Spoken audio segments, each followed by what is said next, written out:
nombre del cálculo de los sistemas dinámicos del cerebro humano. La va a impartir el compañero Humberto Carrillo Calvet, que es profesor de carrera del Departamento de Matemáticas de nuestra facultad. Conozco hace una carrera de 30 años, una o dos generaciones de por medio, éramos compañeros cuando estudiantes. Humberto terminó la carrera en la facultad, hizo la maestría, fue a estudiar el doctorado en Estados Unidos, hacer la tesis doctoral, presentó el doctorado aquí. Después regresó a Estados Unidos en una estancia postdoctoral, estuvo como profesor invitado, estuvo trabajando con el Instituto Nacional de Salud de Estados Unidos. El área de trabajo de Humberto son los sistemas dinámicos dirigidos particularmente a producción de neuronas y sistemas de neuronas. Creo que el tema de hoy es suficientemente interesante. Cuando regresó a México, echó a andar, profesor de matemáticas, echó a andar un taller de sistemas no lineales en donde participan especie de, porque formalmente no se llama taller, se llama laboratorio, pero está hecho con la idea de integrar en el trabajo cotidiano a estudiantes de diversas áreas, incluidos compañeros no solo de la parte de matemáticas y actualidad de nuestra facultad, sino a los de biología, los que vienen del Instituto de Biomédicas, de ingeniería en distintas áreas, en una preocupación de llevar a la práctica esa dinámica de incorporar muchas disciplinas y de fundir la investigación con la docencia. En este laboratorio de sistemas no lineales han elaborado, entre otras cosas, varios software, algunos de ellos muy exitosos. Los trabajos de investigación que han publicado tienen bastantes citas en el extranjero, entiendo que ya llevan la cuenta de más de 100 citas del extranjero, que para profesores de carrera, trabajo de profesores de carrera, debe saber que es distinto el trabajo de profesor de carrera de investigador, pero ha habido una preocupación por fusionar las dos cosas y el derecho de la facultad, y que creo que es bastante alto.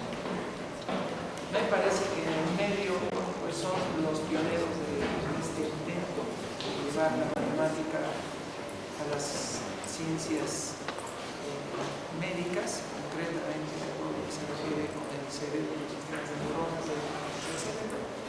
Y bueno, pues vamos a darle la bienvenida. Humberto está consciente de que la plática va dirigida para estudiantes de cálculo 2 en adelante y ha sido pensada la plática tomando eso en cuenta. Bienvenido. Pues muchas gracias, Javier, por la invitación. Gracias a ustedes por estar aquí. Cuando uno trabaja muchos años en algo que le gusta mucho, es una característica del trabajo científico, que son muchas horas de trabajo individual y luego muy poquitas de el contacto que tiene uno con los congéneres para poder tener algo interesante que platicar en una hora. Tiene uno que trabajar 20 años, ¿no? Entonces la oportunidad de contar qué cosa le gusta a uno y qué cosa encuentra uno interesante en eso, y el tratar de comunicar el entusiasmo que uno siente por esos temas, es una oportunidad que difícilmente uno desaprovecha. Entonces, mi agradecimiento por eso. Yo lo que voy a tratar de hacer en este rato es dos cosas. Así como Javier enseña cálculo, yo durante muchos años el único curso que enseñaba era cálculo. A mí me fascina el cálculo. Lo primero que yo quisiera decir es que todo lo que yo hago, yo me considero un estudiante de cálculo. O sea, yo todo el trabajo que hacemos es realmente cálculo. O sea, yo creo que en ningún momento nos hemos salido del tema. Pero ni tantito, ¿eh? O sea, no es que hacemos cosas y se usa, seguimos usándolo, ¿no? 20% y 80% otra cosa. No, no, no. 100%. O sea, 100% cálculo todo el tiempo. Y lo que voy a tratar de comunicarles es cómo el cálculo, qué actualidad tiene desde el punto de vista de una perspectiva muy particular, la nuestra. ¿Qué actualidad tiene como herramienta de investigación científica? ¿Y qué horizonte tiene? El cálculo diferencial integral definitivamente es, yo creo que todos estamos clarísimos, es uno de los tantos campos de trabajo de las matemáticas. Y existen otros campos, existen otras áreas. Y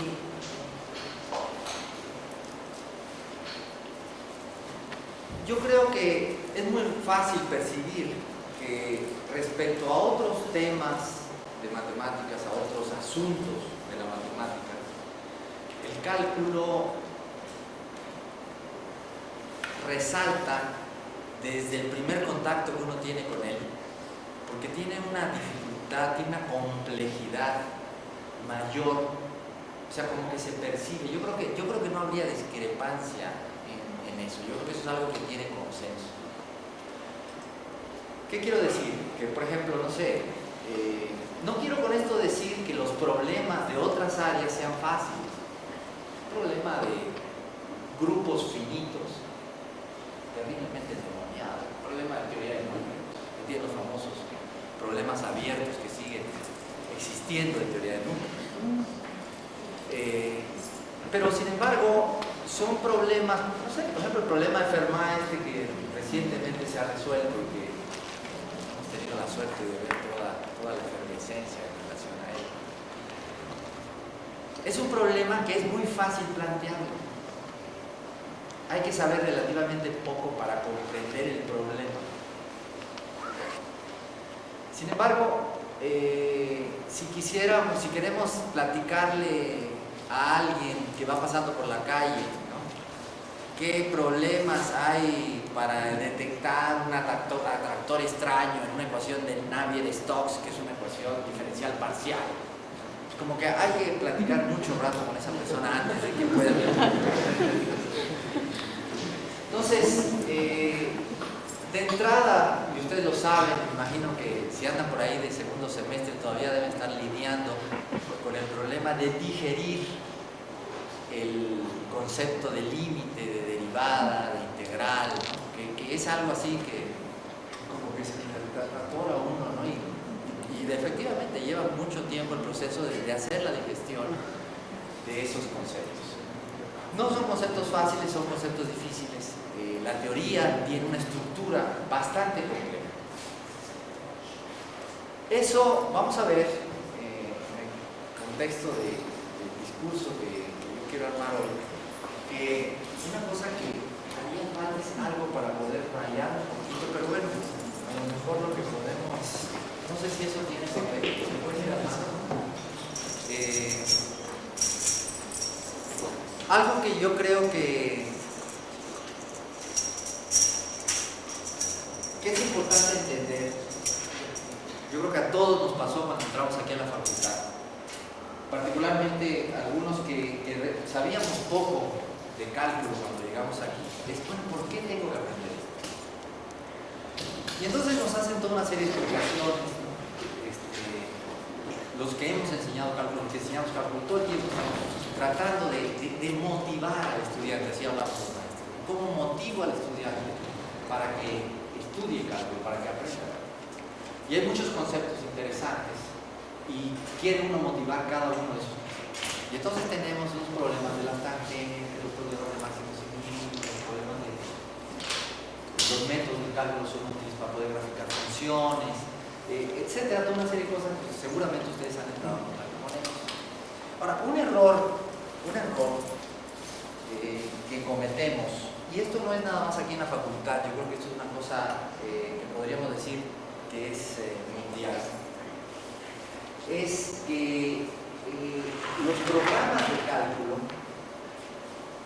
son programas que no están bien armados, no están bien estructurados. En parte de lo que yo voy a decir aquí se va a desprender indirectamente una especie de crítica o propuesta en ese sentido. Lo que es un hecho es que se enseña el cálculo y de forma separada se enseñan los cursos de ecuaciones diferenciales. No se considera el tema de ecuaciones diferenciales como parte del cálculo. Y yo creo que esto es problemático. Yo creo que esto es problemático. Si nos vamos a ver la historia del cálculo, una cuestión que vemos rápidamente, y todo el mundo sabe, es la presencia, la participación de Newton y Leibniz en este proceso, con figuras así que sintetizan el trabajo de muchos hombres que anteriormente trabajaron.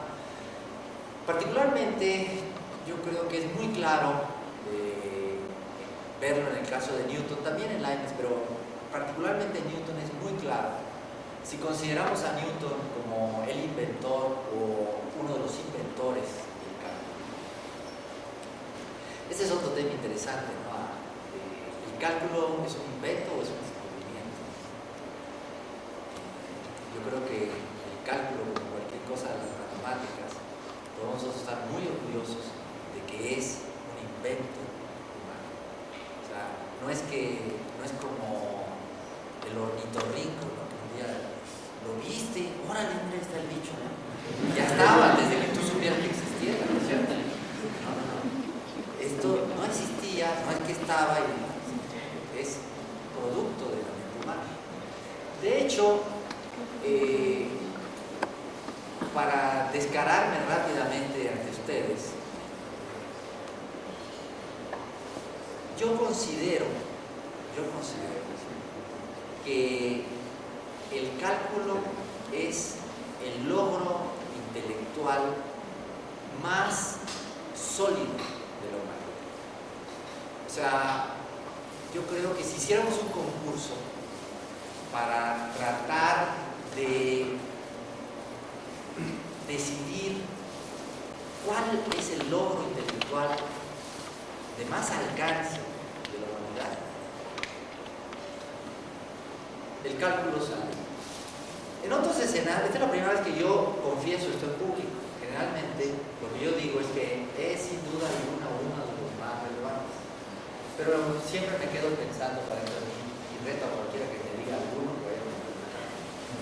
Pero bueno, ante ustedes en confianza aquí en familia, todos somos gente de cálculo, me vale poner. Ahora, ¿por qué? Miren, una de las cosas importantes del mundo es su constante estado de cambio. Es viejísimo desde Heráclito. Heráclito tenía aquella paradoja bonita de todo cambia salvo la ley de los cambios. Todo está en constante cambio. ¿Eso qué quiere decir? El universo es dinámico. La esencia del universo es la dinámica. Es algo en donde se caracteriza por el movimiento. El movimiento, no solo pensando en el movimiento de cuerpos y partículas, sino el movimiento de una forma generalizada. Que ahorita vamos a ver que el cálculo nos da los elementos para generalizar de una manera muy linda la noción de movimiento a otros terrenos que no son mecánicos.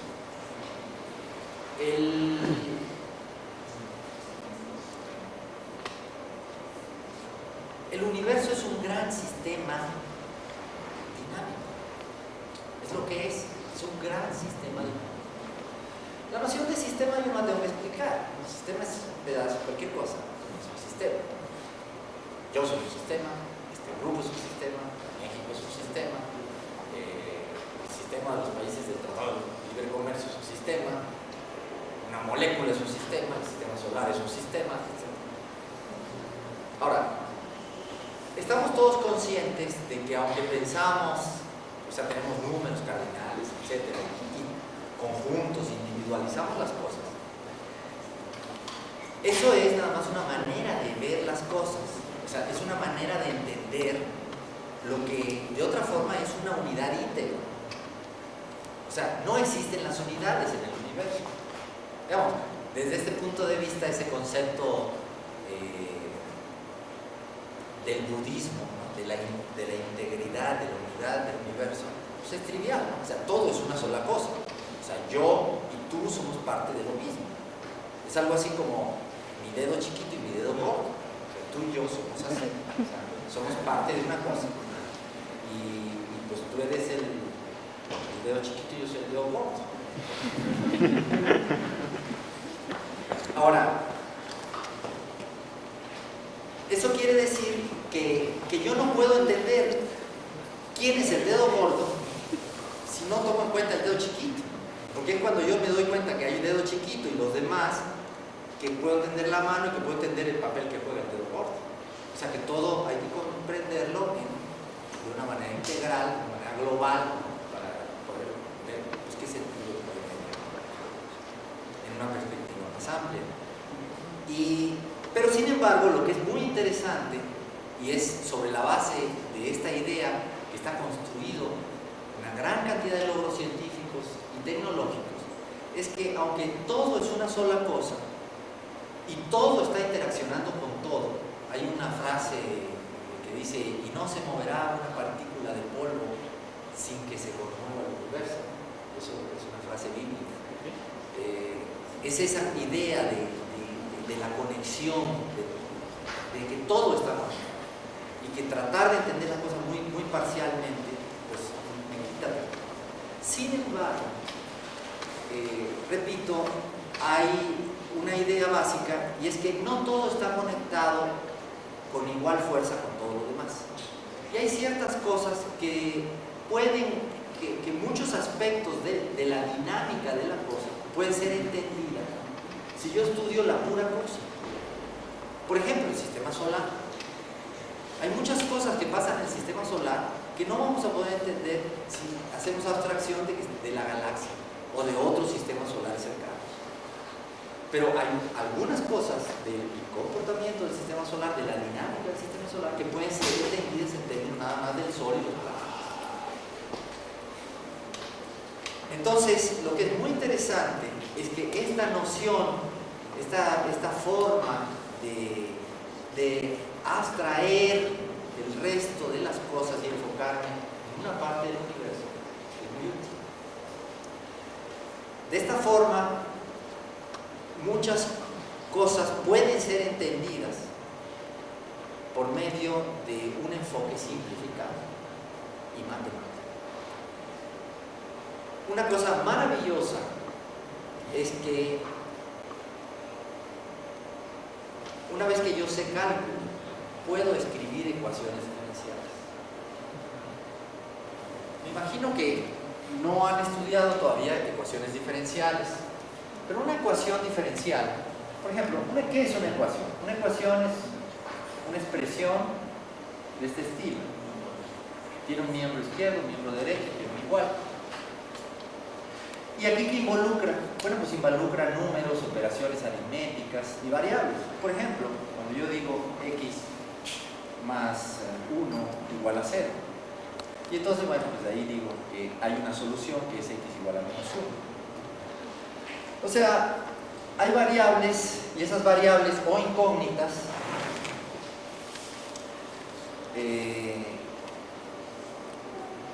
representan en este caso números reales. Pero por ejemplo, si yo tuviera una ecuación como esta, x cuadrado más 1 igual a 0, entonces no tengo solución real, tendría una solución compleja más menos i. Entonces ya es una ecuación igual que antes, nada más que la variable varía en otro dominio, en el dominio de los números complejos. Yo podría también pensar en una ecuación en donde la incógnita varía, en lugar de un conjunto de números, un conjunto de funciones.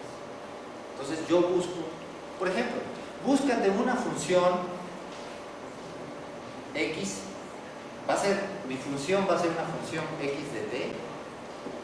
Búscate una función x de t tal que su derivada sea 1. Ah, pues fácil.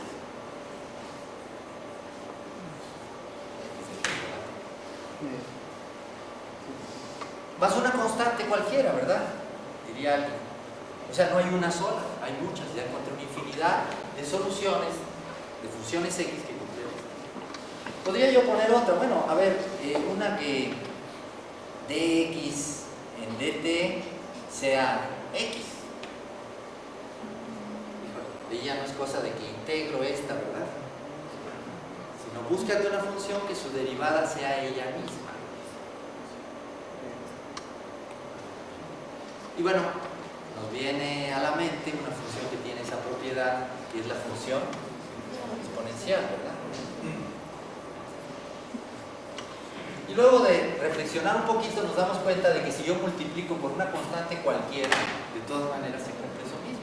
Yo tal vez tengo una infinidad de soluciones. Podemos irnos recio y entonces decir, bueno, vamos a buscar ahora una función tal que su derivada más ella más el seno de ella sea igual a el logaritmo natural de t. Pues quién sabe quién va a resolver eso, yo no sé. Pero el problema está bien planteado y ustedes entienden qué juego es el que habría que jugar para resolver la ecuación.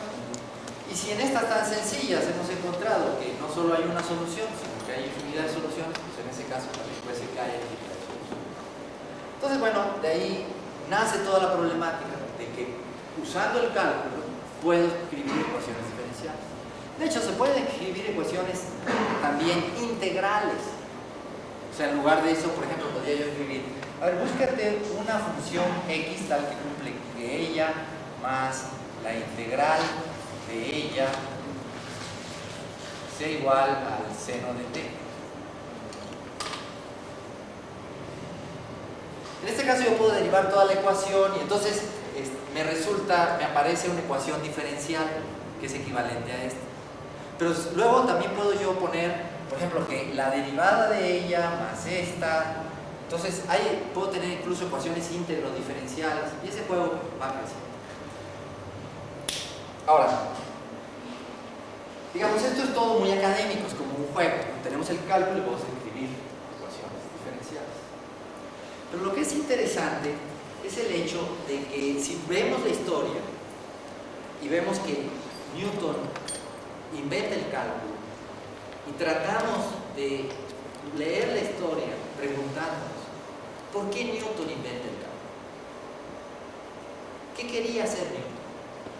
Newton era un tipo muy capaz, muy brillante, muy informado, que tenía muchas cosas que hacer y trataba de trabajar en lo que él consideraba más relevante. Y si trabajó en esto es porque consideró que esto es un problema relevante. Newton estaba estudiando el movimiento de los cuerpos. En particular, el movimiento de los cuerpos celestes. Y él lo que quería era poder, de hecho, él entender, poder, digamos, producir una teoría que permitiera dar cuenta de la forma en la que se mueven los cuerpos. Y la verdad es que lo que Newton inventó el cálculo para poder escribir las ecuaciones diferenciales del movimiento de los cuerpos, las ecuaciones diferenciales de la mecánica. Fue su trabajo en mecánica que lo llevó a la necesidad de escribir las ecuaciones diferenciales. Y para poder escribir las ecuaciones diferenciales, por supuesto, requiere un esfuerzo no trivial el tratar de dar ese pico. Yo, por ejemplo, no he tenido tiempo de tratar de hacerlo, pero antes de morirme tener chance por lo menos de intentarlo. Pero efectivamente yo no conozco ningún texto que tenga esta presentación. El cálculo, los conceptos del cálculo salgan porque quiero escribir las ecuaciones diferenciales. Pero es mi prejuicio, desde mi ángulo, a mí me parece que eso es lo que Newton quería. Si eso es lo que Newton quería hacer, pues vale la pena ver qué importancia tienen las ecuaciones diferenciales. Y es a lo que vamos. Nosotros tenemos que el universo está compuesto, es un gran sistema dinámico que está compuesto por muchos subsistemas. Y todos esos sistemas están, lo que se dice, acoplados, interaccionando unos con otros. Imagínense que tienen un sistema particular que puede ser un sistema ecológico. Hay una cantidad de poblaciones en un sistema ecológico que están interaccionando. Unos son vegetales, otros son animales, unos se comen a otros, en fin, el rey león, todas esas cosas.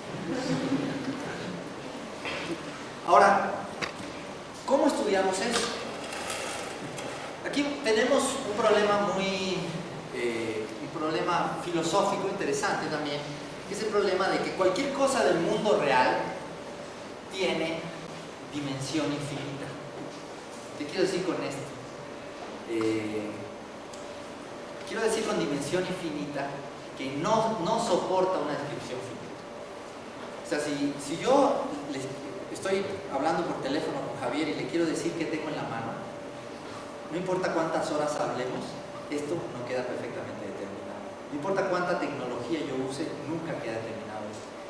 No importa qué tan larga sea la lista de propiedades que yo uso para describir este objeto, siempre puede venir él con otro que cumple todas esas, pero no es este. Pero sin embargo, otra cosa interesante es que para muchas de las cosas para las cuales usamos este objeto, realmente no necesitamos ciertos detalles o ciertos aspectos del objeto. Entonces, dependiendo de qué yo quiero, por ejemplo, si yo quiero estudiar el sistema solar, el movimiento del sistema solar, no me interesa conocer la composición química de la Luna. Pudiera tener otra composición química, de todas maneras el sistema solar daría vuelta. Entonces puedo prescindir de muchas cosas. Y entonces típicamente un sistema solar, desde un punto de vista de un enfoque de estudio, queda descrito por una colección finita de propiedades que además generalmente pueden ser cuantificables. Por ejemplo, el movimiento de los cuerpos puede ser cuantificable, porque pongo un sistema de coordenadas, ¿no? O sea, ya uso toda mi matemática, mi aparato matemático, y entonces cuantifico. Si estoy pensando en el motor de combustión interna, pues tengo presión, volumen, temperatura, ¿no? Todas esas son cantidades. Esa es la noción de magnitud. La noción de magnitud es una cualidad de un objeto que puede ser cuantificado. Entonces, estas serían las magnitudes que describen al sistema.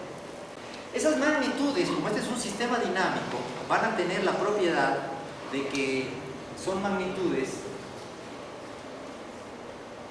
cambiantes en el tiempo. De hecho, son funciones del tiempo.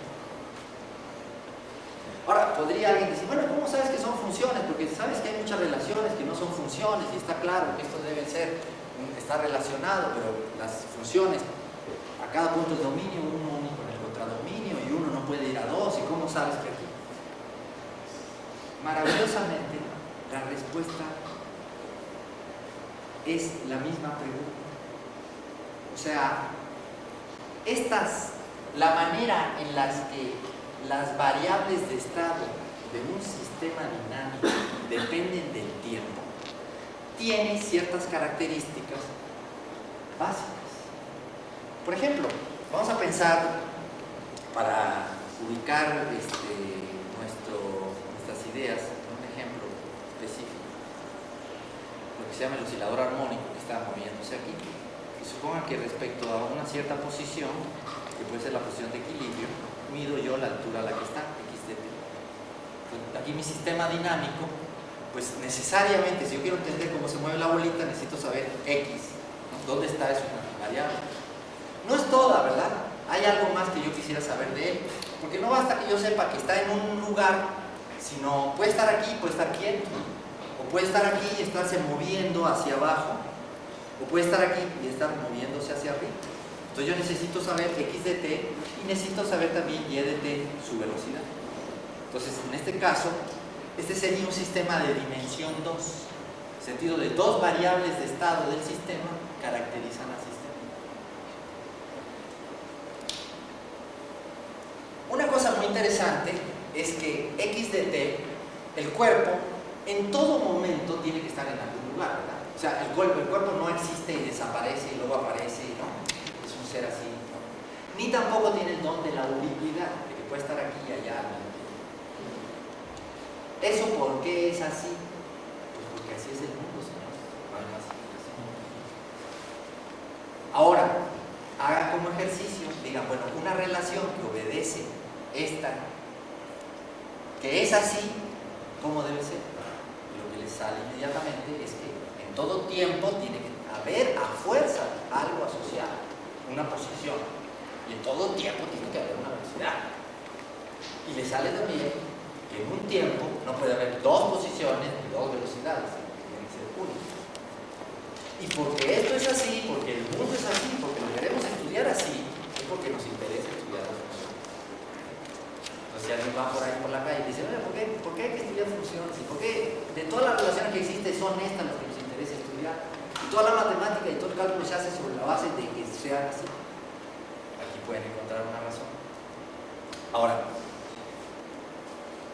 lo más interesante, hay varios puntos interesantes aquí.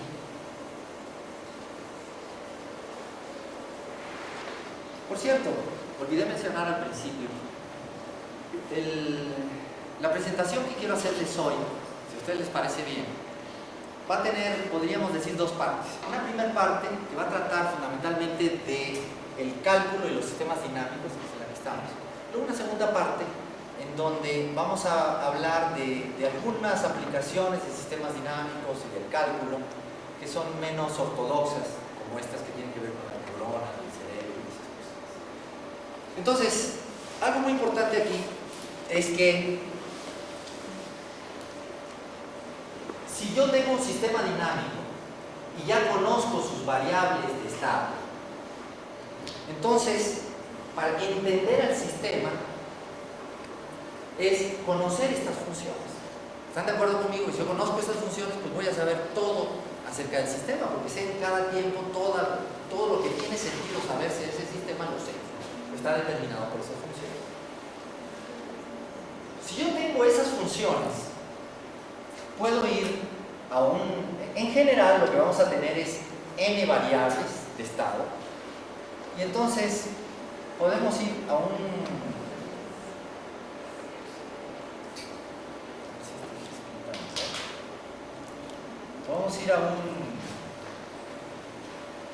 espacio euclidiano n-dimensional. Y entonces ponemos una variable, un eje por cada variable. Si yo hago eso y me fijo en un tiempo dado, mido todas mis variables de estado, pues me da un punto en ese espacio de n-dimensional. Y entonces digo, bueno, pues estoy aquí en este punto. Puedo localizar al sistema en ese espacio. Cuando transcurre el tiempo, vuelvo a hacer lo mismo, pues encontraré que el sistema está en otro punto. Y así, en distintos tiempos, en distintos puntos. Puedo yo, si hiciera esto muy frecuentemente y dibujara todos estos puntos, pues lo que observaría es que se pinta una curva en ese espacio de dimensión n. ¿Y esa curva qué representa? La evolución del sistema dinámico. Entonces, lo que tengo es que me paro en una cierta condición inicial y el sistema dinámico evoluciona a partir de ahí. Esta curva representa lo que llamamos la dinámica del sistema. Y así, si doy otra condición inicial, pues a partir de ahí evoluciono de otra forma.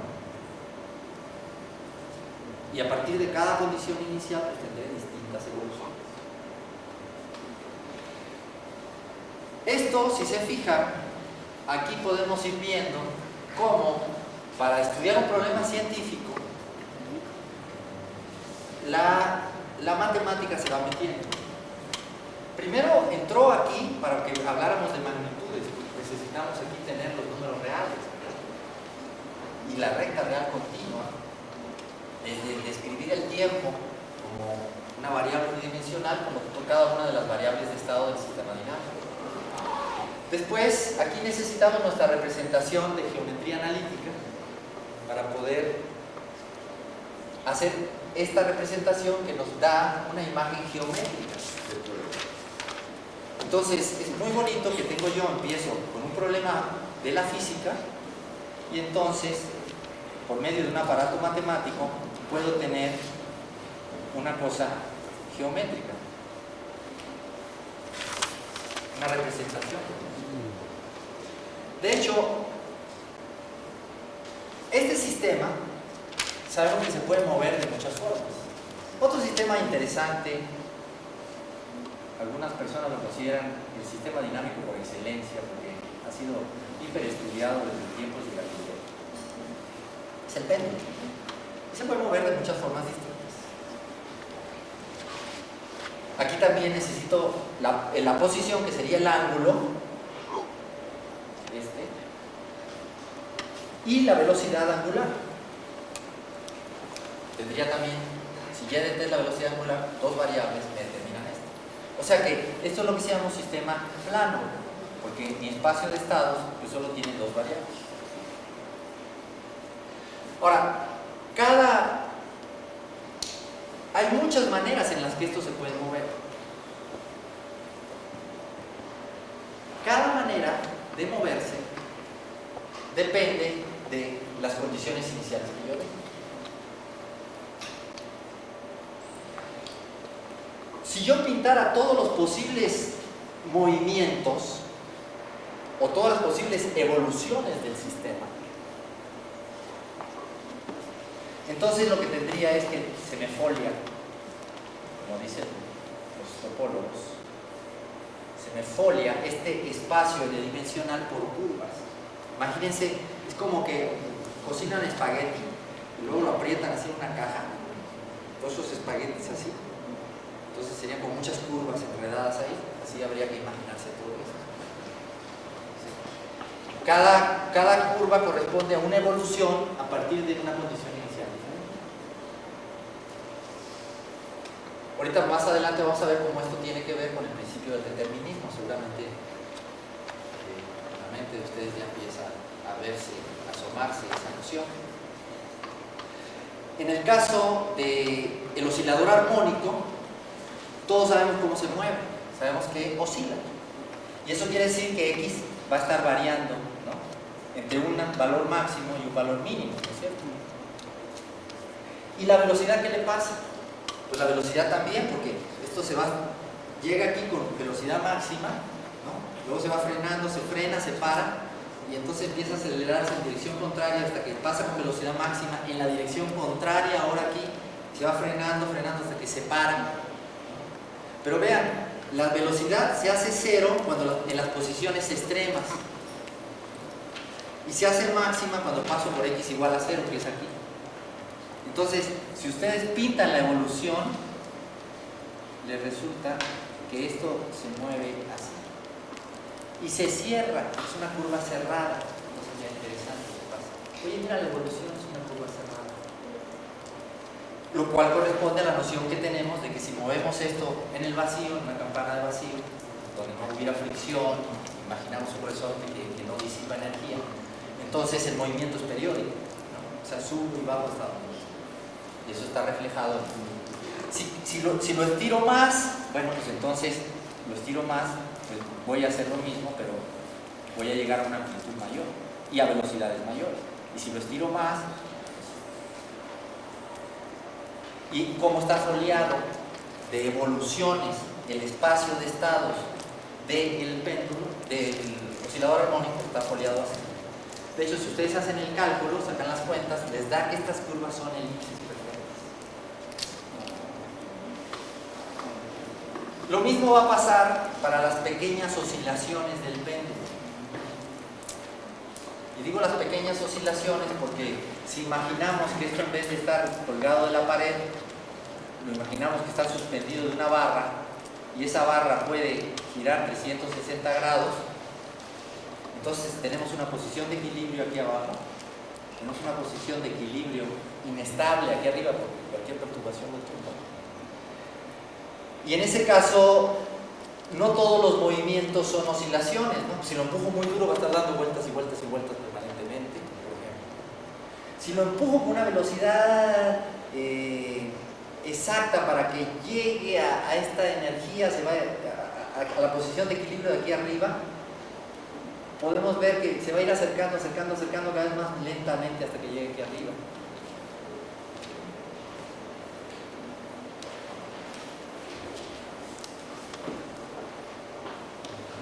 Ahorita vamos a ver imágenes un poquito más reales de eso. Pero bueno, la idea que yo quiero que esté clara hasta este momento es la idea de que si queremos estudiar un sistema dinámico y tenemos la matemática que tenemos, pues tenemos una manera de hacer una representación geométrica muy bonita en donde el sistema físico, la evolución del sistema físico queda representada por una curva en un espacio euclidiano y el conjunto de todas las evoluciones queda determinado por un paquete de curvas ahí, todas las curvas. Es muy fácil llegar a la conclusión, un físico inmediatamente llega a la conclusión de que estas curvas no se pueden cruzar. ¿Por qué no se pueden cruzar? Pues porque si dos evoluciones se cruzaran, por ejemplo, en esta condición inicial hago esto y en esta hago esto, ¿qué pasaría? Pues que ya no sería cierto aquello de que siempre que pasa lo mismo sucede igual. O sea, si yo me paro aquí y esto evoluciona de una manera y repito el experimento, tiene que hacer lo mismo. ¿Estamos de acuerdo? No puede ser que ahora se comporte diferente. No podríamos mandar un satélite en ningún lugar, porque calculamos la manera de mandarlo y va a depender de lo que quiera quién, ¿no? No importa lo que quiera nadie, si lo avientas con esta velocidad, llega a tal lado en tanto tiempo y punto. Entonces se tiene que mover de esa forma. Si aquí lo hiciera de otra forma, ¿qué pasaría en este punto? Una vez hace esto y otra vez hace esto. Sería ambiguo la evolución a partir de ese punto de cruce. Entonces no podemos tolerar eso. O sea, eso no se puede dar.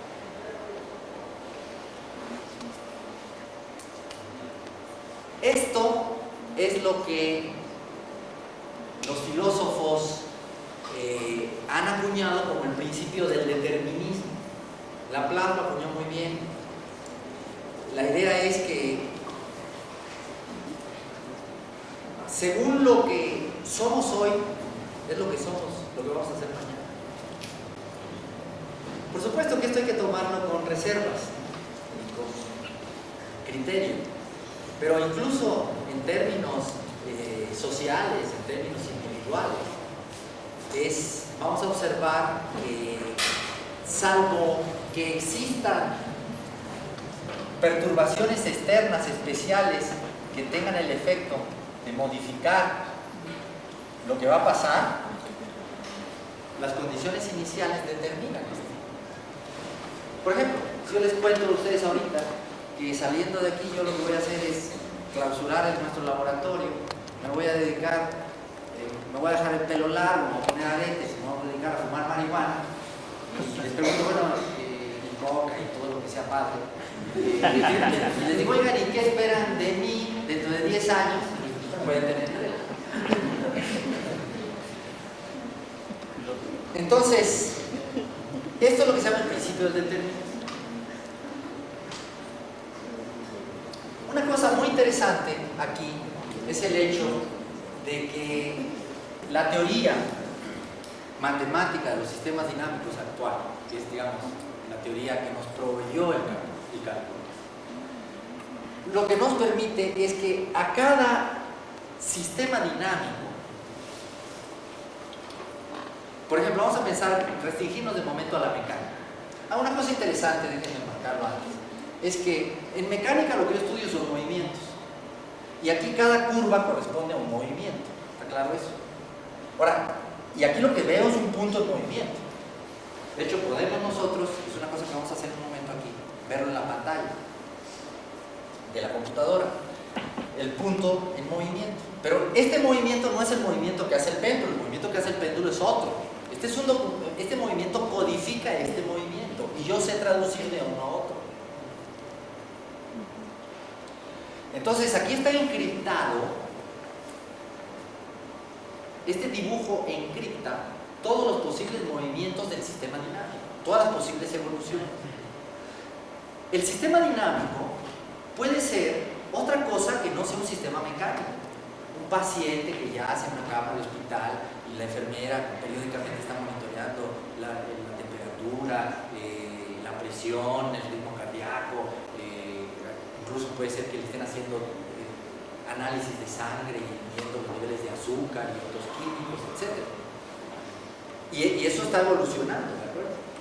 Entonces, sin embargo, la evolución del paciente, el paciente no es que anda corriendo por el hospital y ando viendo qué curva sigue, no, él está viendo ahí negro, ¿verdad? Planchado su cama, pero hay una dinámica tremenda, ¿no es cierto? O sea, su ritmo cardíaco, la presión, puede haber arritmia, puede haber toda una riqueza dinámica. Cuando yo represento ese sistema dinámico aquí, su evolución, ahora el paciente sí es un punto que se mueve. O sea que de alguna manera lo que quiero poner de relieve es el hecho de que este método de análisis, esta representación matemática del problema físico, nos está permitiendo reducir el estudio de cualquier sistema dinámico al estudio del movimiento de un punto, del movimiento de una partícula. Entonces, es una forma interesante de reducción. Y bueno, la gran sorpresa es que Newton fue capaz de dar un sistema dinámico cualquiera a partir de la famosa segunda ley de Newton, que todos conocemos, fuerza igual a masa por aceleración. Realmente aquí lo que ocurre, lo que Newton pudo hacer es a cada sistema mecánico le asocio una ecuación diferencial. El péndulo, toma su ecuación diferencial. Entonces ponen todos los sistemas mecánicos se ponen en cola y Diosito le fue dando acá aquí su ecuación diferencial y le dijo muévase de acuerdo a ella y cuidado que le sobre. Y entonces Newton fue capaz de descubrir la receta que sigue Dios para darle a cada quien su ecuación diferencial. Entonces algo así como que ¿se acuerdan cuando eran chiquitos, no? Y iban a los títeres, no era fascinante, ¿no? Y no faltaba quien iba y se metía por atrás y veía al viejo como pues eso fue lo que hizo Newton, se metió por atrás del escenario y vio cómo era que estaban moviendo las cosas. Pero además, digo, es que con una fidelidad tremenda. O sea, porque ustedes hagan este experimento, eso aquí tenemos todo en la facultad para hacerlo.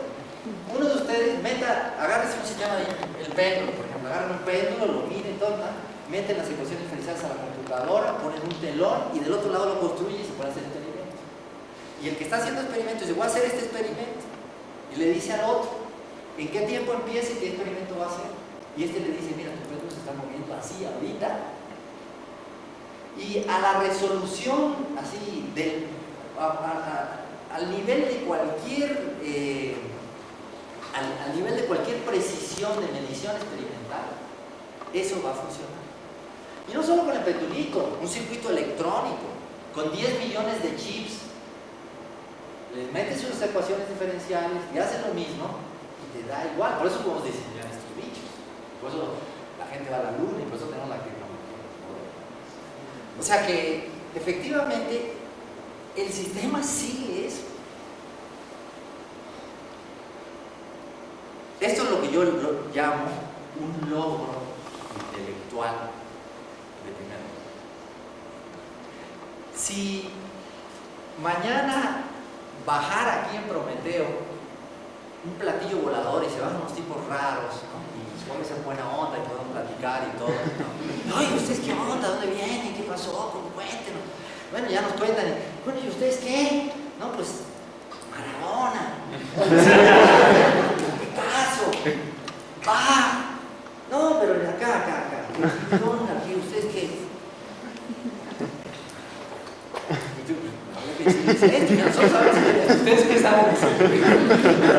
¿No? Nosotros sabemos hacer esto. ¿Ustedes qué saben? Tú me das un sistema, cualquiera me das un sistema dinámico, y bueno, yo puedo hacer la representación geométrica, pero bueno, eso es de aquí.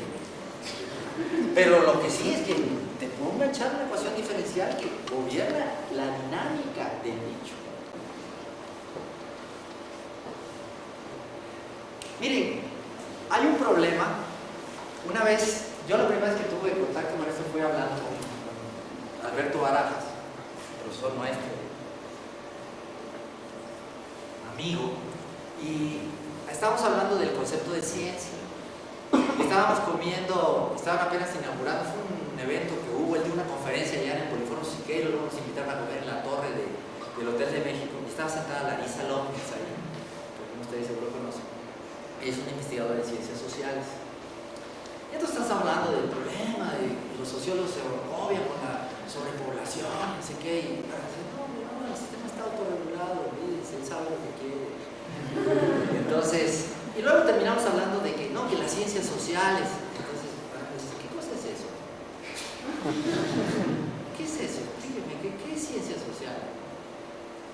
Digo, porque lo que yo entiendo por ciencia es esto. ¿Ustedes qué entienden por ciencia? Para mí hacer ciencia es esto. ¿Ustedes qué entienden? ¿Qué es hacer ciencia? ¿Qué son las ciencias económicas? ¿Cuáles son las ciencias de las finanzas? O sea, el problema que hay es que en física, cualquier problema de mecánica, no hay un sistema mecánico que no sepamos escribir sus ecuaciones diferenciales. No hay. Todo el trabajo que se ha hecho posterior a Newton ha permitido generalizar eso a prácticamente todo dominio.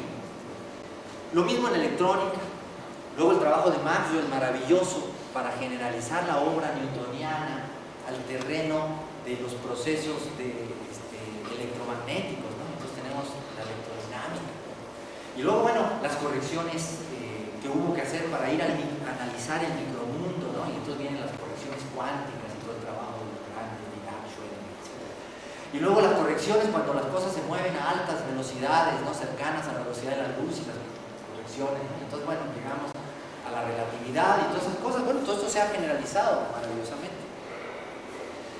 Y prácticamente no hay dificultad de escribir las cosas.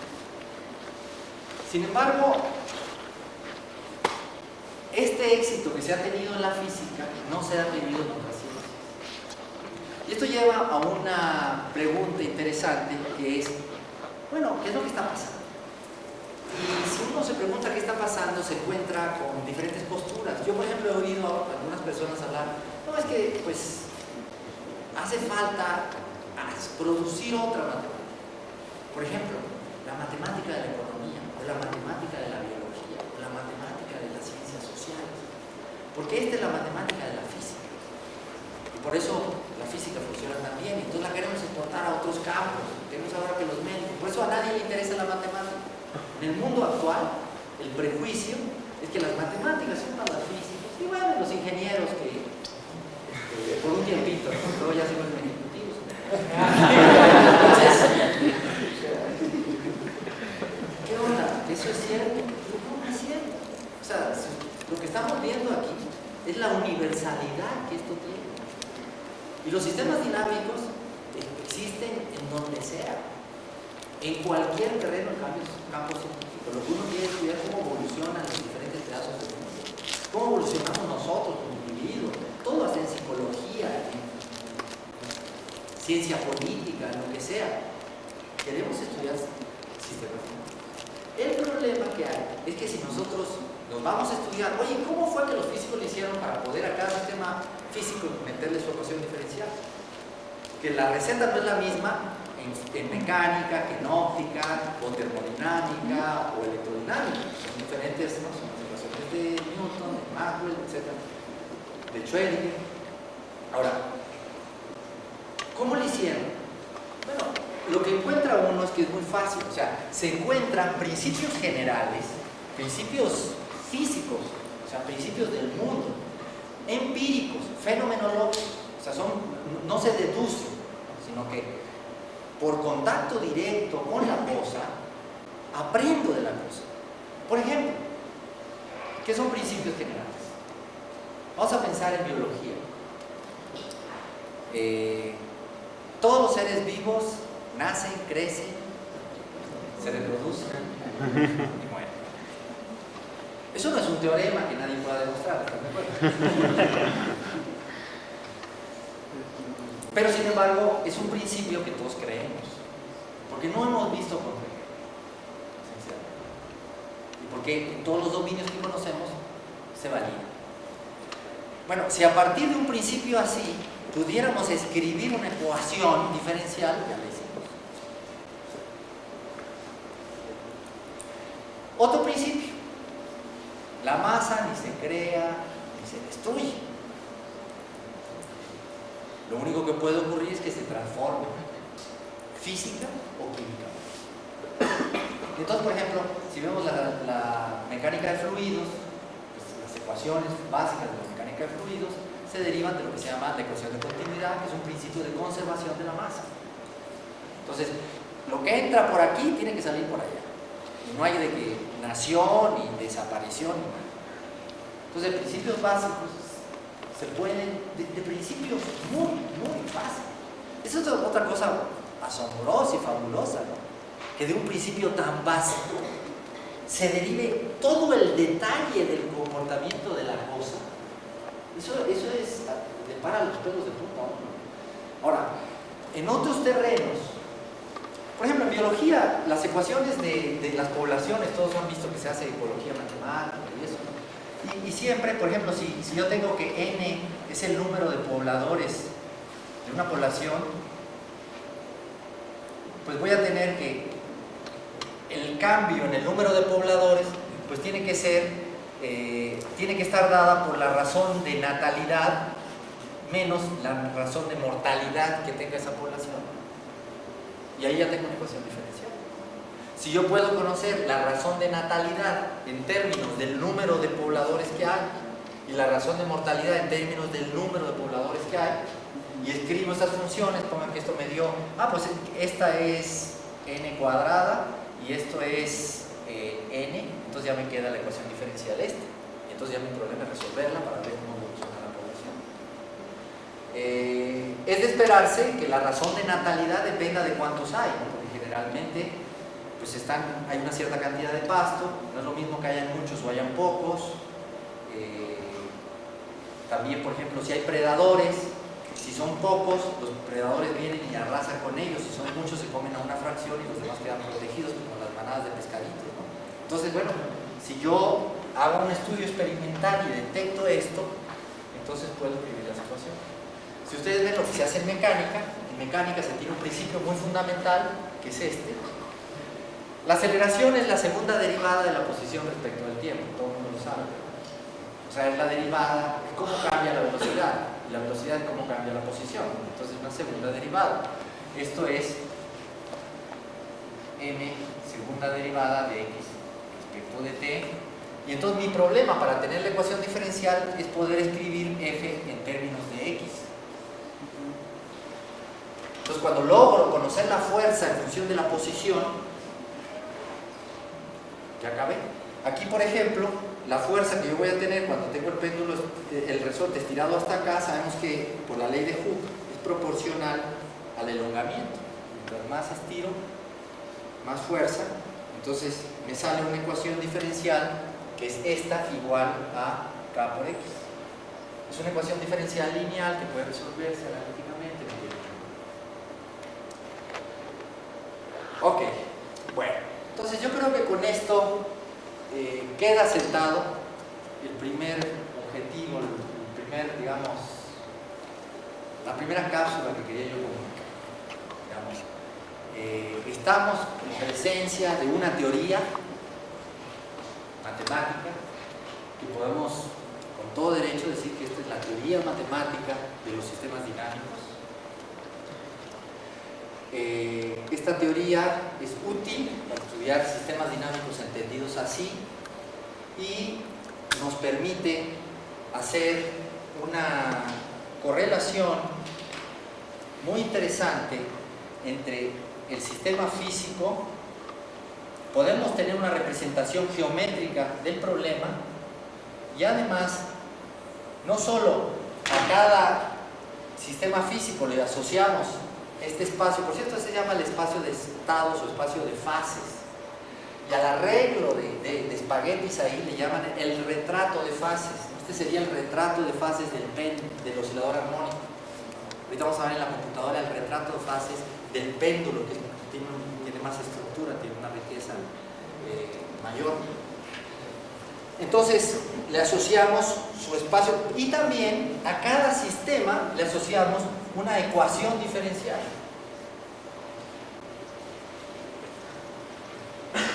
Entonces al sistema le asocio la ecuación diferencial. Cada evolución del sistema se va a corresponder con una solución de la ecuación diferencial.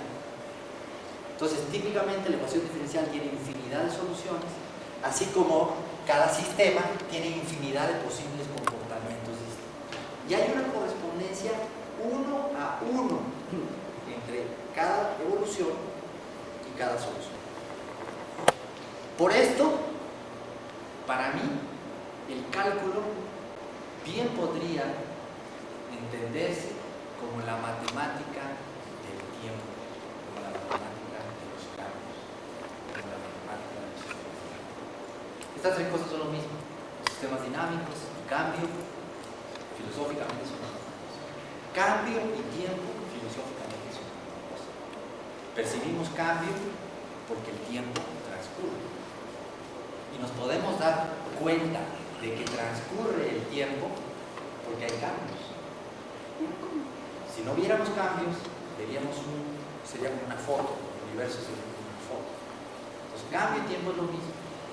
Y el cálculo viene siendo eso, la matemática. Bueno, si quieren, nos dejan un minuto, descansamos un minuto, pero antes, cualquier comentario, cualquier pregunta, para que pongamos les voy a pasar unas diapositivas. ¿Ya está listo? Perfecto, a ver, entonces, ¿quiere alguien hacer algún comentario, alguna pregunta de esta partecita antes de que entremos a hablar de las neuronas del cerebro? Aquí hay un sistema de dos variables, están dadas por el D y el la posición y la dirección. Porque el T no fuera como variable en esta representación, porque no es un sistema de tres variables. De hecho, sí juega un papel, sí está presente, pero tu pregunta es muy bonita, es muy buena. Mira, lo que pasa es que típicamente aquí, si te fijas, bueno, vamos a observar una cosa. El tiempo aparece, porque mi derivada es respecto del tiempo. El tiempo aparece aquí, no es un eje, pero es el parámetro respecto al cual están parametrizadas esas curvas. Ustedes saben que una curva soporta muchas diferentes parametrizaciones. Por ejemplo, la puedo pintar rápido, la puedo pintar rápido al principio. Entonces hay muchas formas de parametrizar una misma curva. Aquí está parametrizada por el tiempo. El tiempo es una variable que sí está presente, aunque juega un papel distinto. Pero cuando ya se pone uno a estudiar estos sistemas, uno va a encontrar que típicamente las ecuaciones diferenciales van a ser de esta forma. Una cierta función de X. Pero también se van a encontrar ecuaciones donde hay X y una dependencia explícita en el tiempo. Por ejemplo, que aquí ocurriera que esto fuera más t cuadrada, que el tiempo no solo apareciera aquí como variable, sino hubiera dependencia explícita del tiempo. Entonces se va a distinguir en la teoría cuando estoy trabajando con una ecuación diferencial que no involucra dependencia explícita, pero sí implícita del tiempo, y cuando hay dependencia explícita. Esas ecuaciones diferenciales, a estas se les va a llamar autónomas y a estas no autónomas. Y eso va a corresponderse con el hecho físico de que cuando tú escribes las ecuaciones de un sistema aislado, te resultan ecuaciones así. Y cuando hay un forzamiento externo o una estimulación externa, por ejemplo, si estudias la economía mexicana y consideras las perturbaciones que puede estar sufriendo por las variaciones del Dow Jones, entonces cuando escribes las ecuaciones te salen así. Entonces el sistema no es autónomo porque está en contacto con el exterior.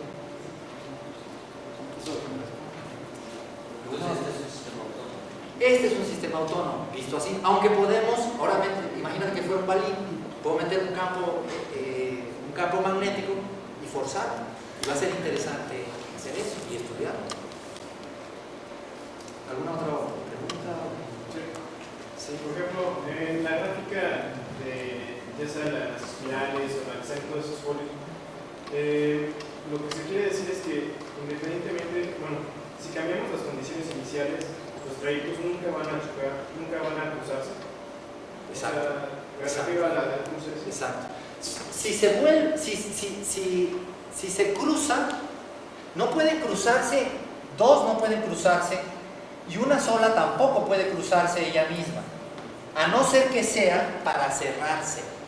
O sea, si me encuentro conmigo mismo, ya no puedo hacer otra cosa, tengo que volver a hacer lo que hice antes. ¿Qué significaría que se cruce? Que se cruce una con ella misma o dos distintas. A ver, los dos ejemplos. En este caso es lo que te decía, si se cruzan, habría una ambigüedad, porque entonces cuando tú pongas el sistema aquí, no sabrías qué va a pasar, esto o esto. Entonces, querría decir que no vale el principio del determinismo, que lo que vaya a pasar mañana esté determinado por lo que está pasando hoy. Puedo ponerme aquí y mañana pasar esto, o puedo ponerme aquí y mañana pasar esto otro. De hecho, aprovecho tu pregunta para decir algo que se dice rápido y es importante. Se dan cuenta cuando los físicos se dieron cuenta, pudieron escribir ecuaciones diferenciales y los matemáticos se dieron cuenta de la importancia de las ecuaciones diferenciales cuando estudiaban sistemas dinámicos, se lanzaron en bolas a tratar de entender estos bichos, las ecuaciones diferenciales y buscar comprobar propiedades. Y una cosa maravillosa que resulta es que si la función que determina, la función f que determina la ecuación diferencial es una función decente, digamos, continua y diferenciable y eso así lisa, que no tiene cosas raras, entonces las soluciones de la ecuación diferencial no se cortan, como debe ocurrir. Y eso se conoce como el teorema de existencia y unicidad, que es la expresión matemática del principio del determinismo. Por cierto, el principio del determinismo se les ocurre a los filósofos una vez que se tiene esto. ¿Sí? Pero, por ejemplo, ¿qué pasa en la ecuación de Lorentz? En la ecuación de Lorentz se cruzan los puntos. Vamos a ver la ecuación. Dame un ratito porque ahorita vamos a pasar a ver. Bueno, vamos entonces a proceder. Yo creo que vamos a todo revisar una isla. A ver, vamos a ver. Lo he hecho un poquito para atrás.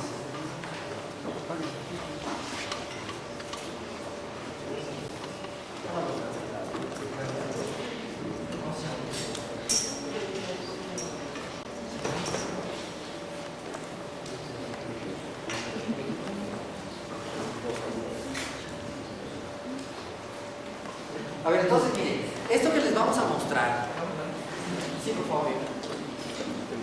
Esto que les vamos a mostrar ahora es un sistemita de software que se llama Integra.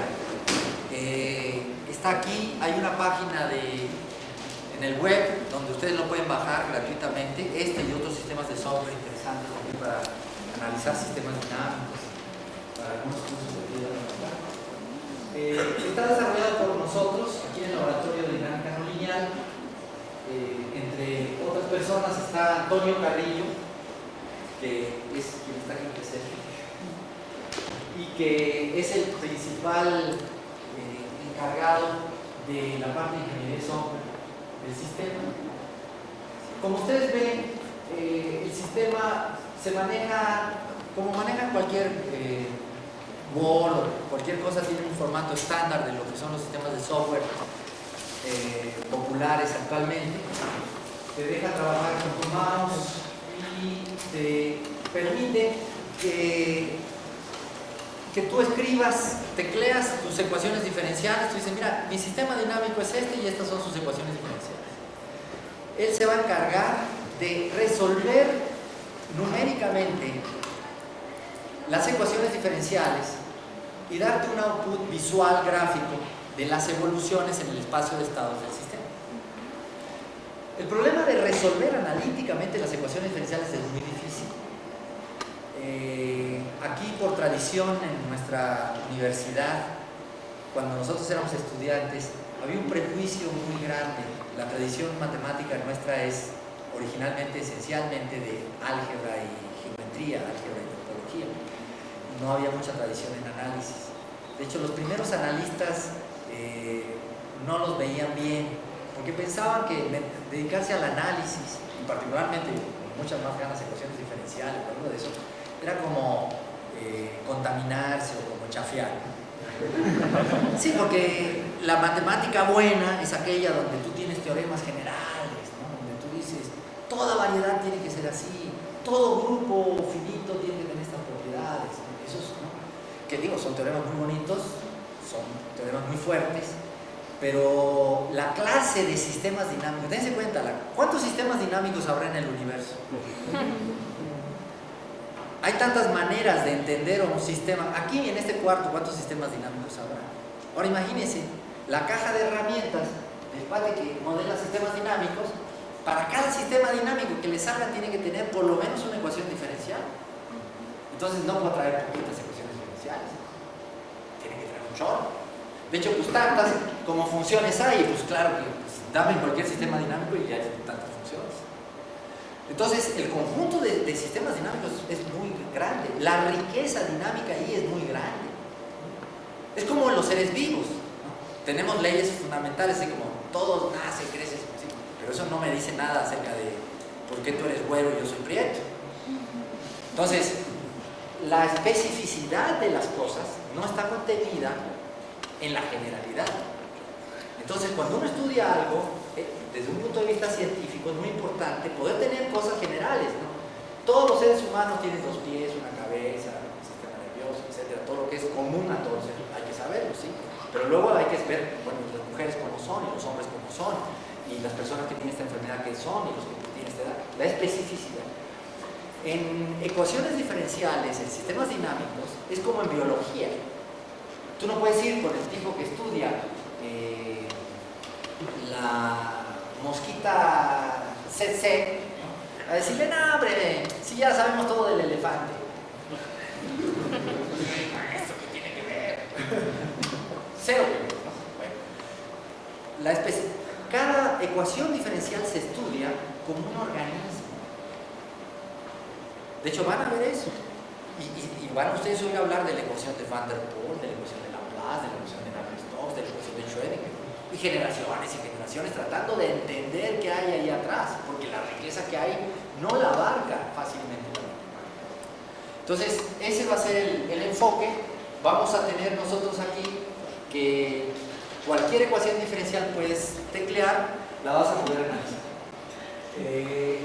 Aprender el sistema es muy fácil. Nuestros alumnos, por ejemplo, yo creo que media hora lo están manejando. O sea, es muy interactivo, no necesitas saber programar ni nada de eso. Aquí, por ejemplo, ven ustedes, está abierto un menú en el que aparece sistemas, dos puntos, y ahí se ve que hay un oscilador, péndulo sin fricción, péndulo con fricción, físico agudo. Entonces, por ejemplo, el oscilador me imagino que es el oscilador armónico, ¿no? Entonces, bueno, vamos a escoger ese, y bueno, espérate, aquí se ven las ecuaciones. Las ecuaciones del oscilador aparecen aquí abajo. Están escritas como un sistema. Las ecuaciones de la mecánica son ecuaciones de segundo orden, aparecen segundas derivadas, y Y una ecuación que tiene segundas derivadas matemáticamente es equivalente a dos sistemas de primer orden que tienen una derivada, que sería este sistema que está aquí. Yo no traía un portafolio.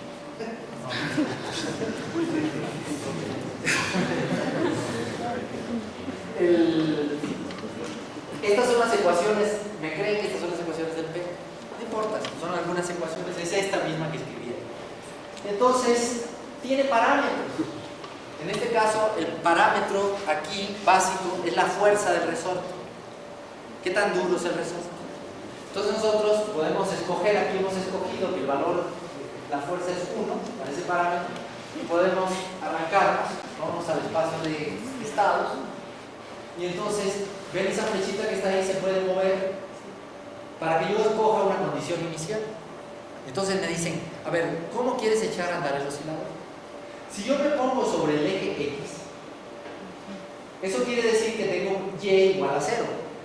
O sea que voy a arrancar con velocidad 0. Pues es lo más fácil. Entonces vamos a suponer que me pongo, estiro hacia abajo para que sea positivo la X y con velocidad 0 lo suelto. Entonces le pido al sistema que integre la ecuación diferencial. Entonces me dice, ah, mira, da la vuelta completa y regresas.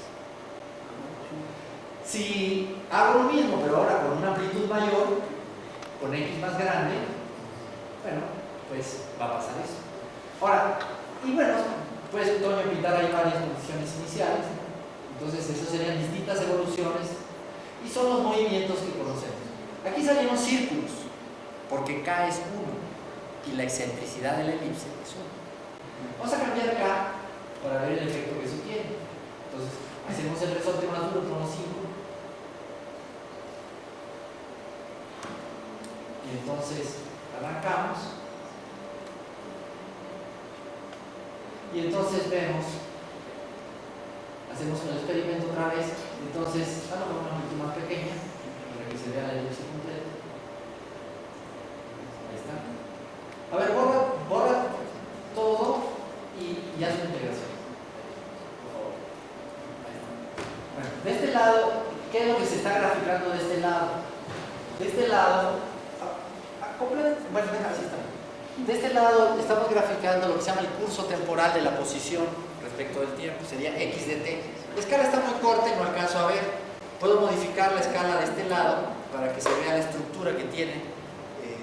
Necesito hacer, de hecho está muy grande, más bien, ¿no? Necesito achicarla, ¿verdad? Yo creo que puede que los tres a ver.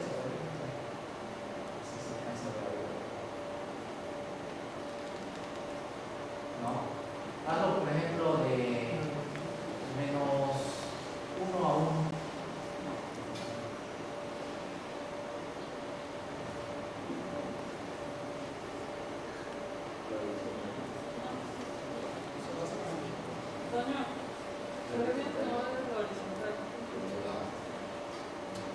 Estás variando, sí, es que estás variando el vertical, ¿verdad? Sí, ese es lo mismo. Sí, entonces ponlo de, porque estaba en 100, no, ponlo en 10, ponlo en 10.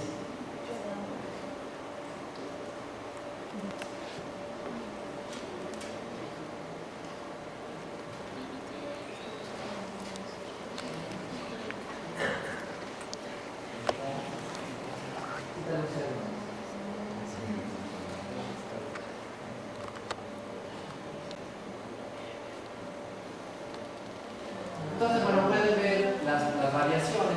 De hecho, aquí se ve que las soluciones de la ecuación diferencial son combinaciones lineales de seno de t con coseno de t, que es lo que produce las elipses esas.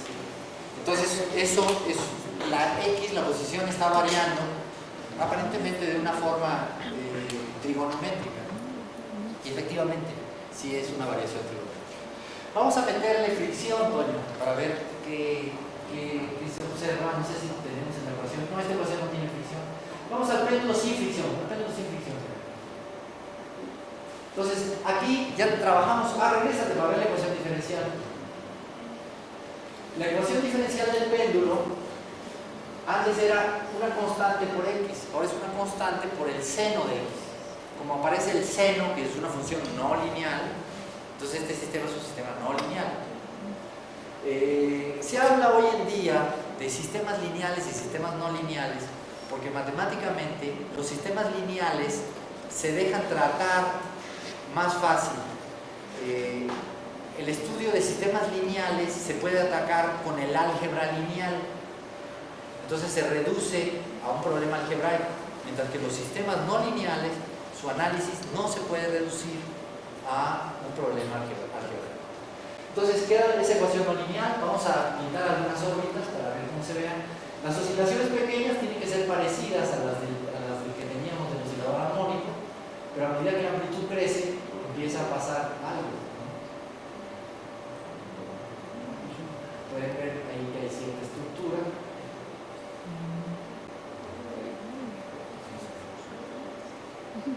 Y entonces, por ejemplo, esos movimientos que está pintando Toño ahora son curvas. Estas curvas están avanzando hacia allá, entonces la velocidad se hace negativa, que decir que está dando vueltas constantemente en esta dirección. Si escoge condiciones iniciales muy arriba, vamos a tener curvas que se mueven para el otro lado, así, corresponden a las vueltas en el sentido positivo, en el otro sentido. Y hay unas curvas que se hacen muy picuditas, con unos ojitos. Son dos. Esas dos no son ni las cerradas, o sea, hay tres tipos, cualitativamente hablando, van a haber tres tipos de curvas ahí. Las de las oscilaciones, que son cerradas, estas que son abiertas, que corresponden a las vueltas completas, y hay estas dos, que no son de ninguno de los otros dos tipos, y que corresponden a que yo voy subiendo con energía suficiente para llegar y caer exactamente en la posición vertical. Algo que experimentalmente nunca voy a lograr, porque hay una única condición inicial que produce ese fenómeno. Entonces, atinarle exactamente a esa velocidad que hay que darle. Imagínense que fuera una pelota y tú la chutas y va subiendo, la quieres chutar con la fuerza exacta para que quede parada arriba. Nunca le vas a dar. Exacto. Maradona. Entonces, pero lo que sí conviene observar es que se va haciendo más lento el movimiento a medida que voy subiendo. Más lento, más lento, más lento. Digo, porque alguien podría preguntarme, ¿no que no se cruzaban esas? Ahí aparentemente hay un cruce, ¿no? Ahí donde están los ojitos, y ahí aparentemente hay un cruce así. Ese cruce no es real, no es un cruce real, porque hay una solución ahí que además es interesante notar eso. Por ejemplo, en el ombligo de ese sistema de elipses hay un puntito, ¿no? Ese puntito es una solución, es la solución de abajo. Párate en x igual a 0, con velocidad 0, y usted no se mueve de ahí. La posición de equilibrio. Entonces, la solución es un punto. Arriba hay otra solución que es un punto, y las otras no llegan al punto, porque en tiempo infinito llegarían al punto, pero nunca llegan. Entonces no llegan a cruzarse. Este es el fenómeno de la tapa del water, ¿no? No sé si han visto que en los waters a veces le ponen algo de tela arriba en una alfombra, y entonces ya no se apoya completamente hacia atrás la tapa, y entonces queda muy vertical, casi perfectamente vertical, a veces un poquito hacia adelante. Entonces tú la recuestas, te parece que se quedó, pero no se quedó, está cayendo, pero muy despacio, y de pronto entonces, esto era un poco para mostrar las imágenes. A ver, métele fricción, vamos a meterle fricción al péndulo para ver qué efecto hace la fricción. Entonces vamos a dejar que Toño vaya el péndulo con fricción. A ver, regrésate para ver la ecuación. El péndulo con fricción tiene el mismo término del seno, pero ahora va a tener un nuevo término que es proporcional a y es la velocidad. Mientras más velocidad, más fricción, ¿no? O sea, vamos montando bicicleta, más rápido voy, más fricción me hace el aire, ¿verdad? Entonces se corrige la ecuación, y entonces ahora vamos a pintar el retrato de fase. Mientras Toño va pintando el retrato de fase, voy comentando otra cosa.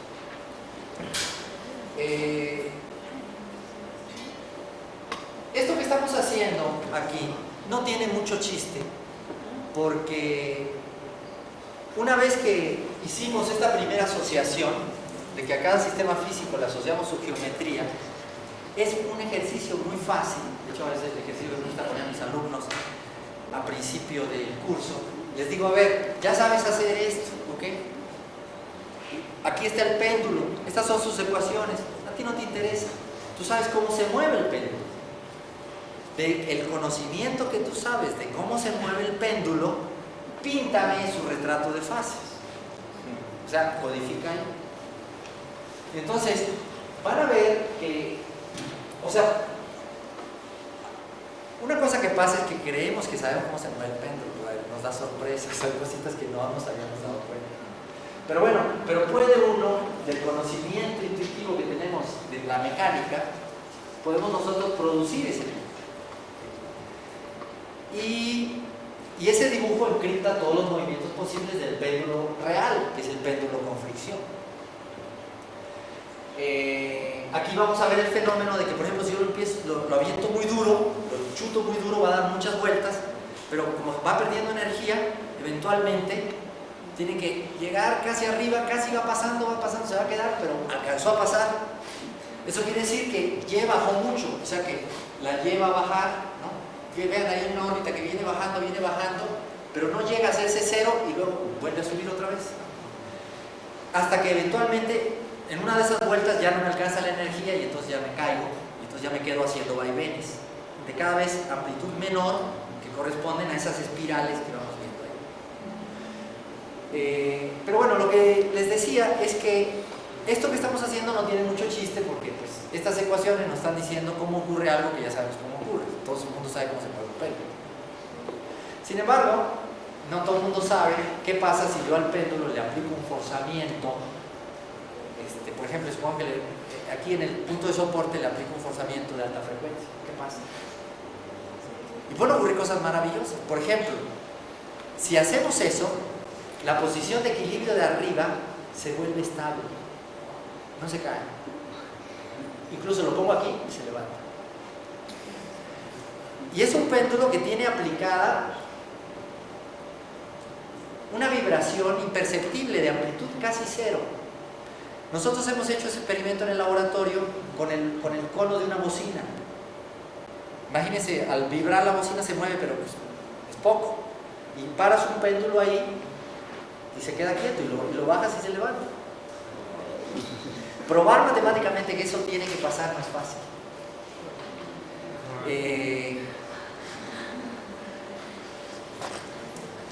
De hecho, bueno, esa es otra historia. Lo que quiero decir con esto es que el reto que uno generalmente tiene es que uno no sabe cómo se comporta. Por ejemplo, la economía mexicana. ¿Cómo se comporta?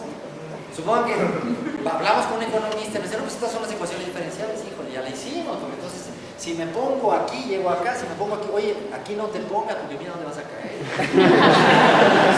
O ponte aquí porque ahí es donde queremos caer, no te vayas a ir de aquí para arriba porque mira, entonces ya no caes y te vas para allá. ¿Entiendes? Ahora, si hoy no podemos hacer esto, ¿por qué es? No porque los economistas se niegan, no saben cálculo, no. Los economistas no saben economía. Sí, no saben suficiente economía.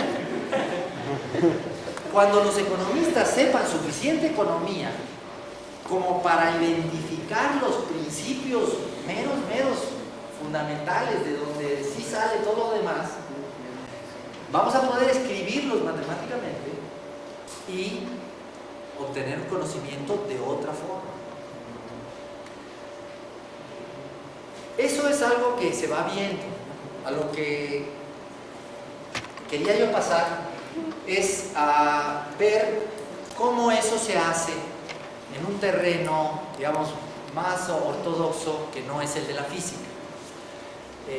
La física es la ciencia estrella, ¿no? O sea, es la que tiene, le pusieron la estrellita aquí, ¿no? La que mejor la ha hecho, ¿no? La madre de la ciencia, o la más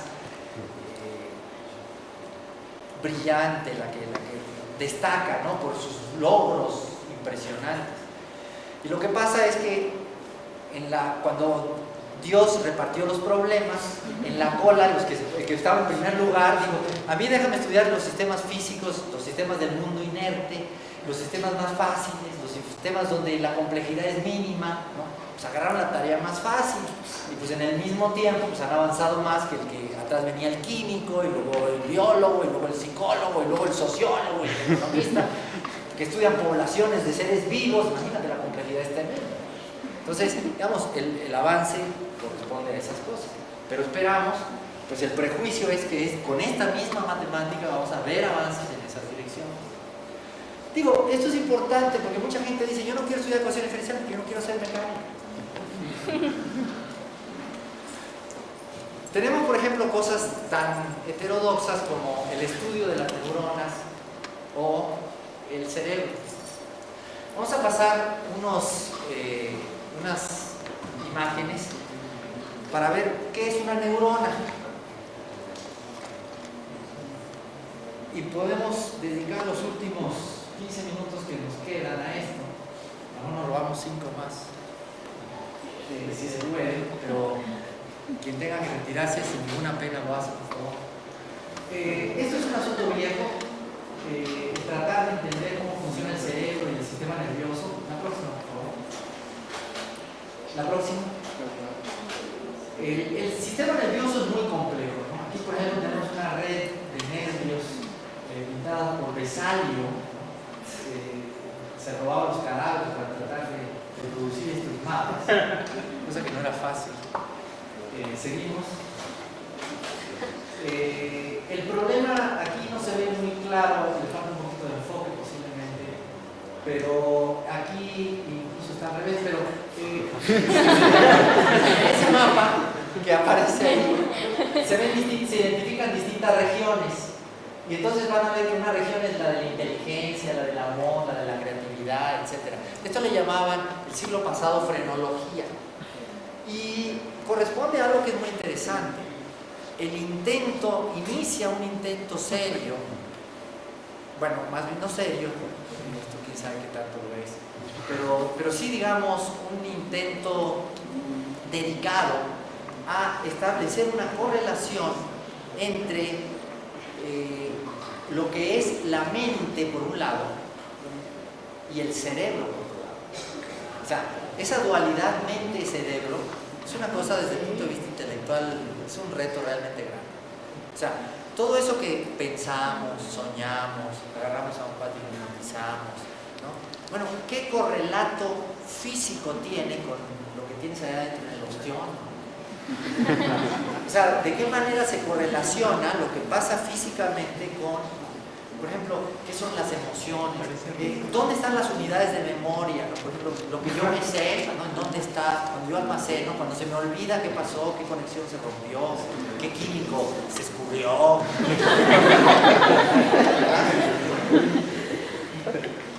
Entonces, la siguiente, por favor. Ahora, el bicho de todo lo que es el sistema nervioso, el CPU, está complicado, ¿no? La pura anatomía, la siguiente, del cerebro es dificilísima. La descripción de la morfología. O sea, hagamos otra vez lo que decíamos hace rato con el plumón. Agarran un cerebro en la mano, van ahí a medicina, lo sacan ahí del alcohol, lo agarran en la mano, agarran el teléfono y le dicen a un cuate suyo que está en otra galaxia que tienes en la mano. Para que el otro sepa que tienes en la mano. Está dificilísimo. De hecho, a mí esto me para los pelos de punta. De hecho, me da pena decirlo, pero pareciera ser, y esto sí lo digo con timidez porque es demasiado fuerte, aunque yo no puedo verlo de otra forma, que el cerebro humano es la estructura más compleja que conocemos en el universo. Digo, salvo el universo mismo. Es el subsistema más complejo dentro del sistema. Digo, no que bueno, hasta lo que conocemos. De verdad, traten de pensar algo que no solo estructural, o sea, estructuralmente hablando, estoy hablando estructuralmente hablando, sin irnos a la parte dinámica. La siguiente, por favor. Esto, por ejemplo, es un ensayo con una supercomputadora, con estas superpantallas que tenemos de visualización, de hacer una representación, y se queda corto, ni la tecnología actual nos sirve para describir bien la morfología del cerebro. Vamos. Esto es un dibujo artístico de una neurona, pero da una idea básica de cómo hoy en día se entiende una neurona. Un cuerpo celular, ramificaciones múltiples, todo lo que serían esas ramificaciones blancas que están ahí son las dendritas y constituyen lo que se llama un árbol dendrítico. Y aquí se ve que sale una especial conspicua hacia la derecha. Esa se le llama distinto, es el axón.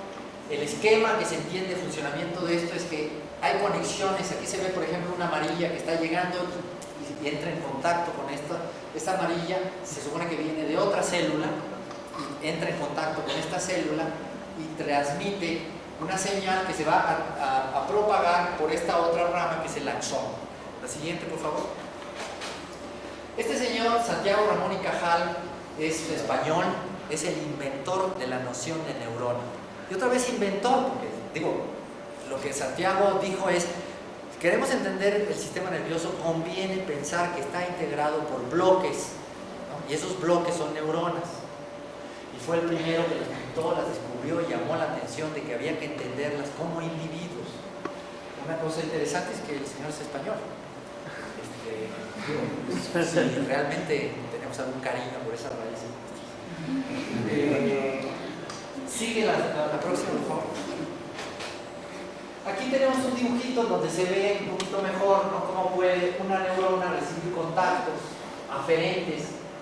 Este sería el axón, este que viene aquí es el axón de la neurona a otra, que se ramifica y a varias les lleva señales. La que esta integra, y de acuerdo a lo que integra, ella misma manda señales. La siguiente, por favor. Estos son dibujos de distintos tipos de neuronas, de distintas zonas, ¿no? O sea, hay toda una variedad de formas de neuronas en donde la neurona, ya de acuerdo a la función específica, especializa su estructura para realizar esa función, pero siempre dentro del mismo patrón. Un cuerpo celular, un árbol dendrítico, un axón, que bueno, puede variar, pero es como los árboles, ¿no? No es lo mismo una jacaranda que un mar Pacífico, pero hay algo común que se respeta.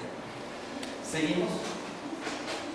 Esta es una foto real de una neurona en el microscopio electrónico. Se ve el cuerpo celular, el axón propagándose hacia allá y aquí el árbol dendrítico. La siguiente. Y bueno, el cerebro lo entendemos como una red de una gran cantidad de estas células que están interconectadas. Hay del orden de 10 a la 10 neuronas en el cerebro. Un buen ejercicio es tratar de ver qué tan grande es 10 a la 10. Eso para ustedes sería un bonito ejercicio.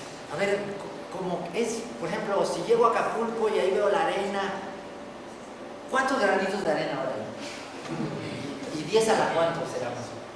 Y traten de comparar con esto. Dicen los astrónomos que 10 a la 10 es más o menos el número de estrellas que hay en la Vía Láctea. Entonces, el dogma actual es que el cerebro es una red de estos bichos y que estos bichos, estas células se distinguen de las demás por su actividad eléctrica. Entonces, lo que tenemos aquí es realmente una dinámica de una circuitería complicadísima. Y entonces es la dinámica de ese circuito complejo el que tenemos nosotros que correlacionar con todo lo que estamos haciendo.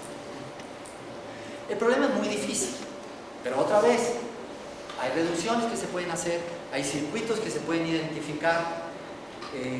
Yo traía un conjunto de acetatos que tenía pensado yo presentarles, en los que, presentándole algunas subredes del cerebro que nos interesa estudiar a nosotros y que estamos estudiando con algunos colegas de fisiología celular. Por ejemplo, una de los anfibios tiene un sistema bastante elemental de coordinación visuomotora. O sea, ven algo y lo identifican rápidamente como un predador o como una presa, y en función de eso inmediatamente o atacan o huyen. Y entonces hay ciertos circuitos que se han identificado que son los que controlan ese sistema y entonces se puede hacer cierta modelación. Sabemos, por ejemplo, que se han identificado hoy en día, ya no en los términos así, esos de la frenología, pero sí la corteza visual, la corteza sensorial, la corteza auditiva, y hay avances en neurología maravillosos.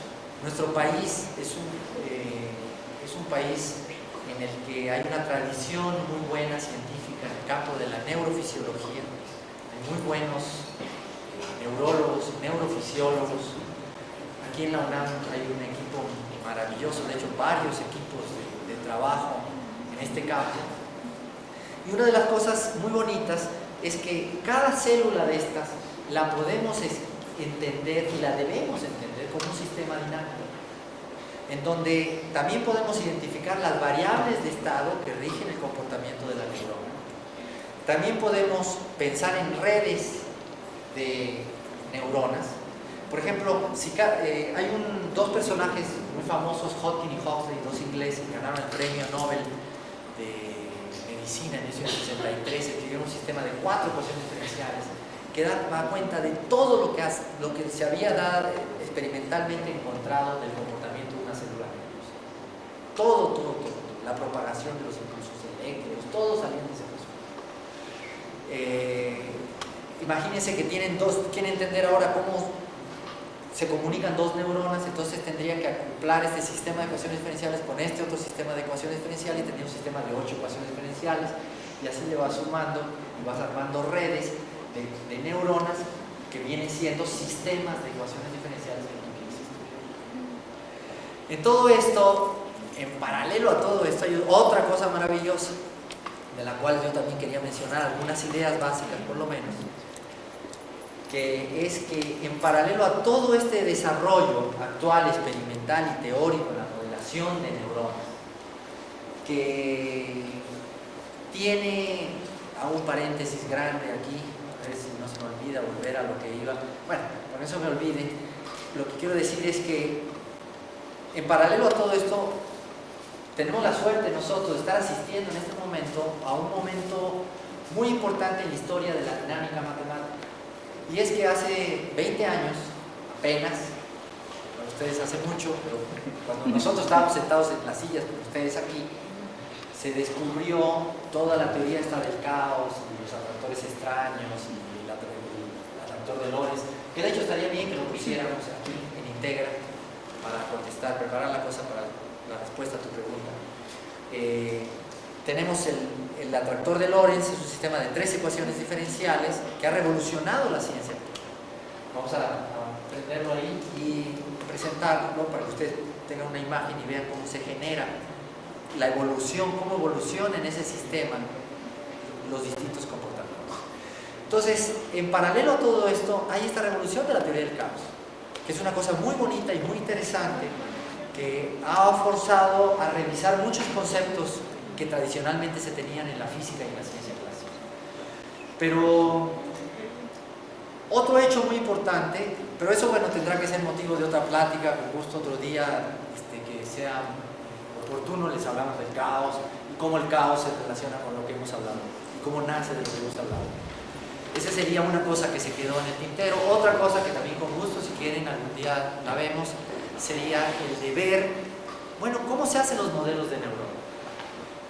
No los modelos complicados, porque vamos a ver que ahorita no sería un momento para ustedes de estudiar esos sistemas de muchas ecuaciones diferenciales, pero sí hay modelos simplificados, hay modelos en términos de análogos de circuitos electrónicos. Hay una cosa que nosotros hemos desarrollado en el laboratorio que se llama la neurona mecánica.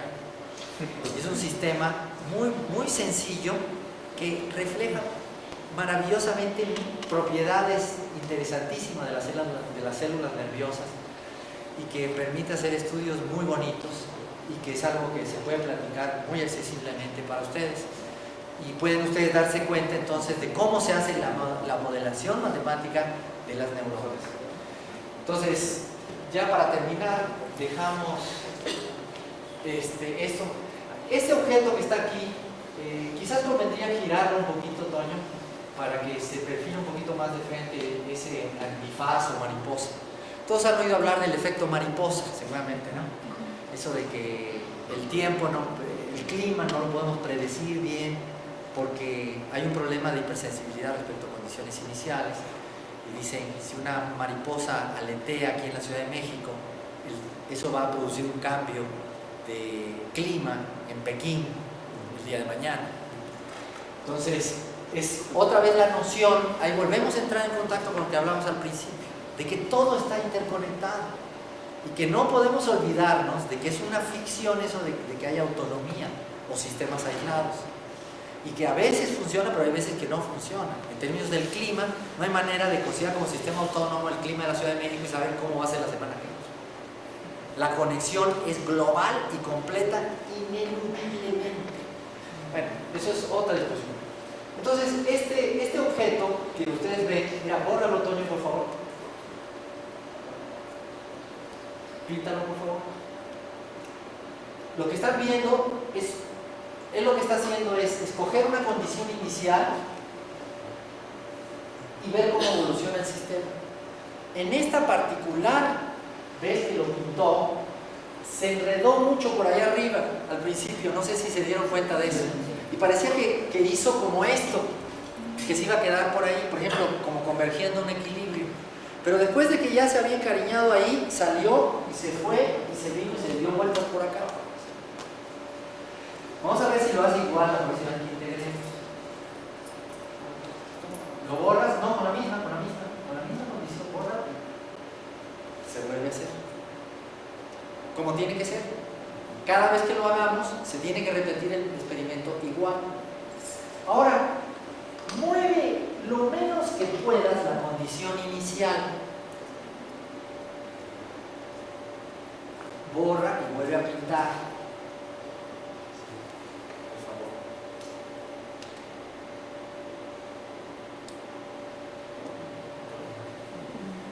Vuelve a hacer. No, pero va variando un poquito la condición inicial.